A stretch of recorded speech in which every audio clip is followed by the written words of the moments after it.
بسم اللہ الرحمن الرحیم۔ مہمان کی میزبانی کے وقت کی دعا۔ اللہم بارک لہم فیما رزقتہم واغفر لہم وارحمہم۔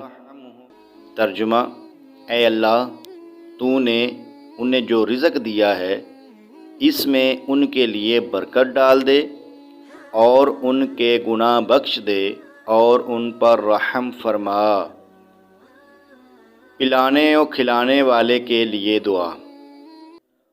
اللہم اطعم من اطعمنی واسقی من اسقانی۔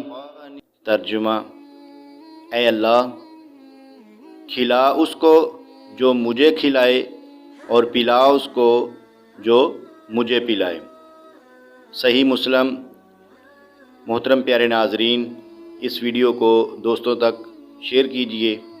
شکریہ۔